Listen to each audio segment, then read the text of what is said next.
it is important to understand that planning for the 2013-14 school year began more than 2 years ago with the development of the district's strategic plan. In that planning process, the district involved staff, community, and others in an extensive exercise in defining the district's mission and identifying priorities and goals for the next 5 years. The decisions made in that strategic planning process continue to shape the budget decisions for the coming school year. The district's mission is continuous student learning in a caring, engaging environment. The strategic plan identifies 4 goal areas, and the district has developed action plans to describe how we're going to reach those goals over the next 5 years.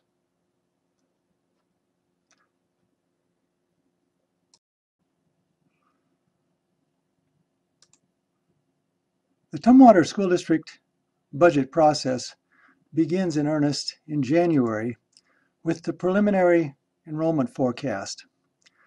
Student enrollment is important because it determines the level of state basic education funding and also determines our staffing needs at the different buildings. Beginning in February, we begin to develop what's called the maintenance budget. That's the budget necessary to maintain the current programs in the district.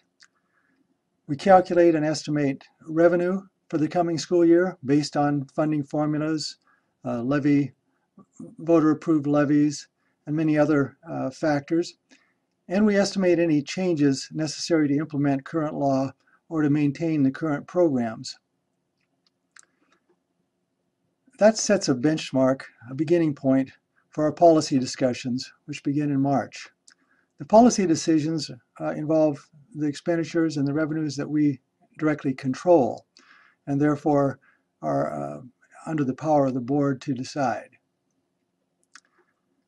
Also in March, we begin making staffing decisions for the coming year.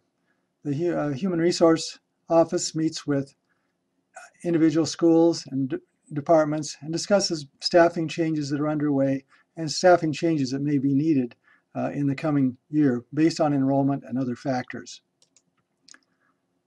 The first Community Budget Forum is held on March 13th.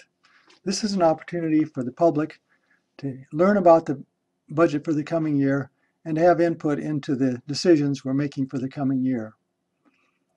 The meeting starts at 5:30 in the district office. Food is served at 5:15 for those arriving early. At the end of March, budget input sheets are distributed to the schools and to the departments for them to put in their detailed estimates of costs for the coming year and to request budget items for the coming year. On April 9th, we'll hold a staff budget forum for all employees of Tumwater School District.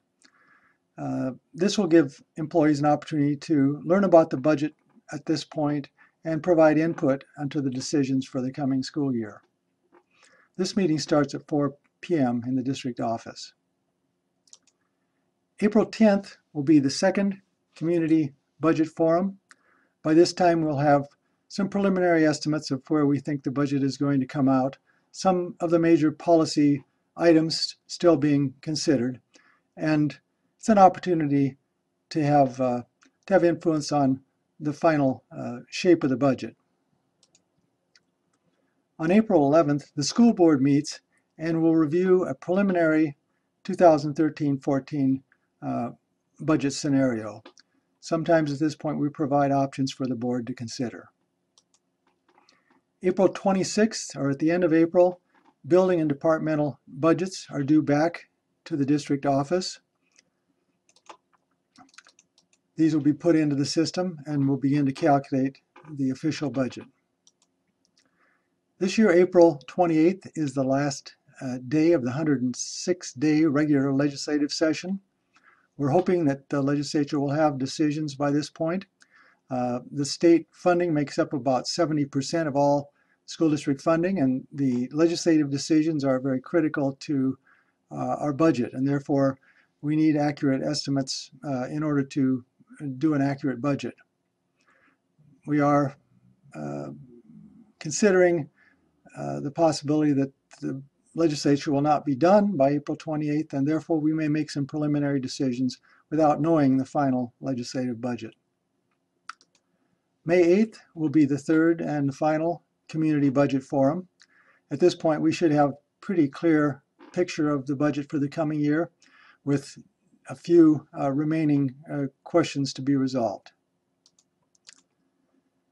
May 13th is an administrative council meeting for the district, where we'll review and discuss the budget with the district's administrators, including the principals. May 15th is an important date in the budgeting process because it's the deadline for notifying certificated employees if their contract will not be renewed for the coming year. This year, fortunately, we will not need to terminate any staff due to budget limitations. So this doesn't have a big impact this year. June 13th is the last school day of the school year. June 20th, the board will meet again to review a preliminary budget before it's released to the public. July 10th, a draft budget for the coming school year will be made available to the public online and by request with detailed items.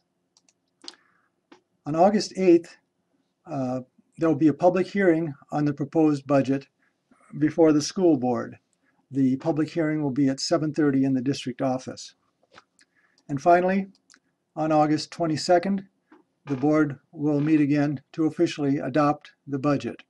This year, the final board meeting for adopting the budget will be at the Support Services Office in South Tumwater. So that's the picture of the budget planning development process for the coming year. We hope you'll consider being involved and giving your input to the district. Thank you.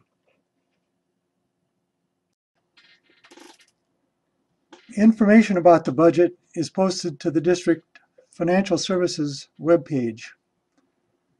From the school district homepage, select Departments, Financial Services, and then Budget and Finance. That will take you to the page where news about the budget will be posted and updated. You can also select Budget Comments and Suggestions to enter your comment about the budget. We look forward to your involvement.